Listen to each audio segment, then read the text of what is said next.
बिस्मिल्लाहिर्रहमानिर्रहीम अल्हम्दुलिल्लाहि रब्बिल आलमीन वस्सलातु वस्सलामु अला मुहम्मदिन व आलिहि तय्यबीन अत्ताहिरीन।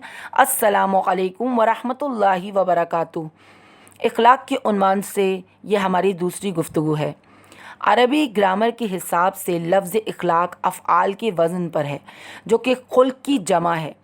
खल्क और खुल्क दो ऐसे कलमे हैं जो बाहम इस्तेमाल होते हैं।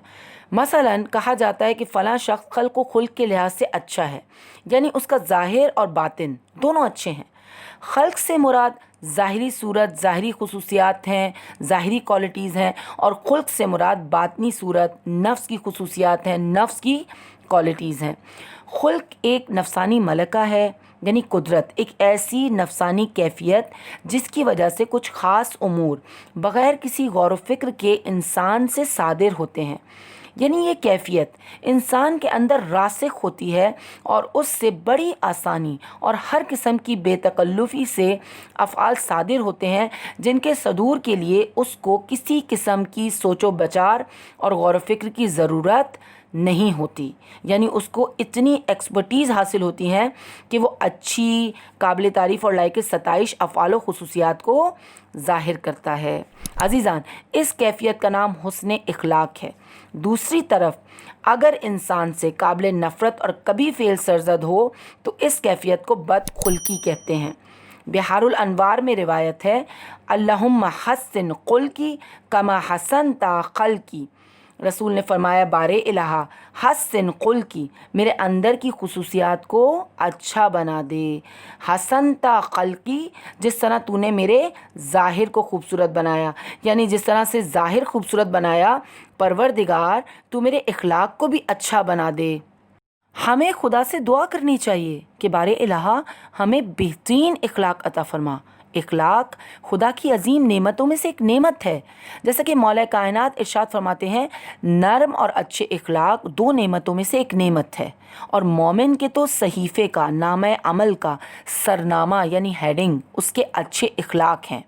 बिहारुल अनवार में रसूल की हदीस है, क़यामत के दिन बंदे के मीज़ान अमल में सबसे पहली चीज़ उसका हुस्न खुल्क रखा जाएगा, और मीज़ान अमल में हुस्न खुल्क से बढ़कर कोई और चीज़ वज़नी नहीं होगी।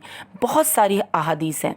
मसलन हदीस में मिलता है, मीज़ान अमल में हुस्न खुल्क से बढ़कर और कोई चीज़ हसीन नहीं होगी। एक और जगह हदीस में मिलता है, नामा अमल में हुस्न खुल्क से बढ़कर कोई और फ़जीलत वाली चीज़ नहीं रखी जाएगी।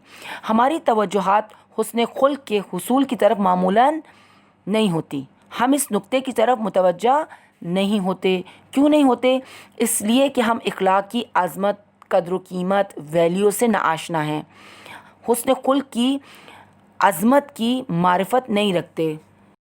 बिहारुल अनवार में रसूल अकरम सल्लल्लाहु अलैहि वसल्लम की हदीस मौजूद है कि हुस्न खुल्क निस्फ़ दीन है। यानी अगर दीन को आधा आधा करें तो आधा दीन अहकामात हैं, जिसमें नमाज, रोज़ा, वाजिबात शामिल हैं, और आधा दीन हुस्न खुल्क है। यानी अगर आपने अहकामात को लिया, हुस्न खुल्क को छोड़ दिया, तो उसका मतलब आपने आधा दीन लिया है। आपका दीन मुकम्मल नहीं है, आपका दीन कामिल नहीं है। क्यों कामिल नहीं है? क्योंकि इखलाक अच्छा नहीं है, इखलाक बुरा है।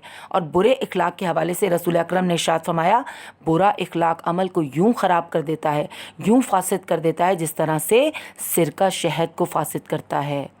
बद इखलाकी नाकाबिल माफ़ी गुनाह है। हज़रत अली इब्न अबी तालिब से किसी ने पूछा कि कौन शख्स दायमी गम में मुब्तला है? फरमाया, जिसका इखलाक बुरा हो। लिहाजा मौला कायनात क्या नसीहत कर रहे हैं? फरमाते, मैं तुम्हें मकारिम इखलाक की नसीहत करता हूँ। तुम्हें मकारिम इखलाक अपनाना चाहिए, क्योंकि ये सरबुलंदी, बुलंद होने का सबब है।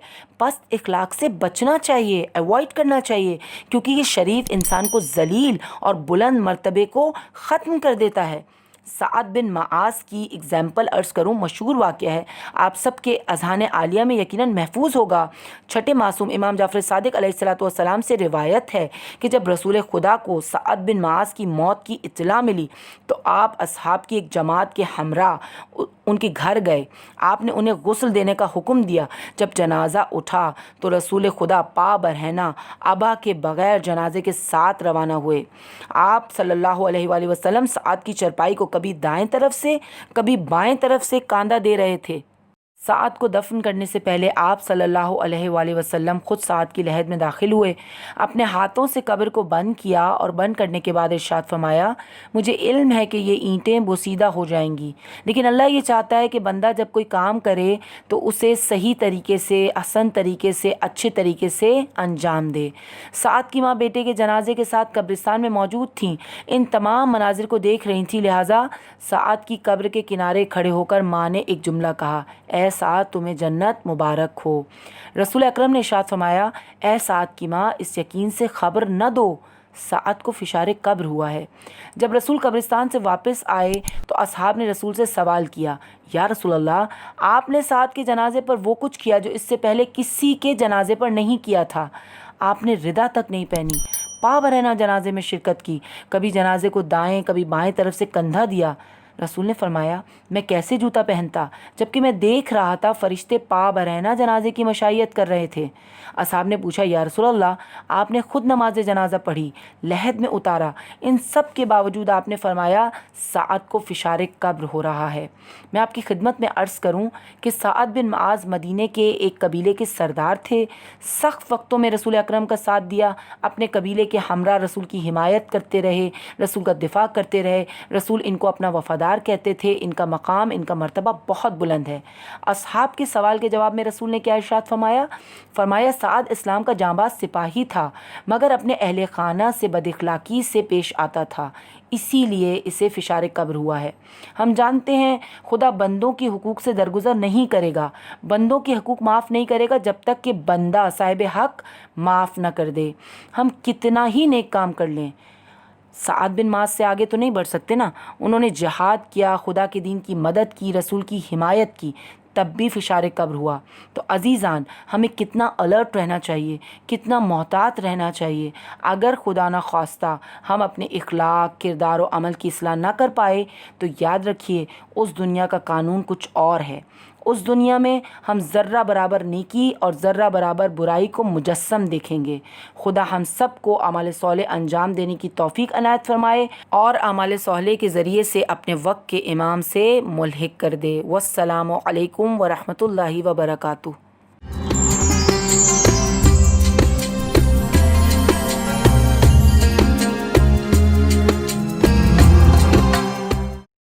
سبسکرائب کیجئے ذکر ٹی وی اور اس علم کے سفر میں ہمارے قدم کے ساتھ قدم ملائیے۔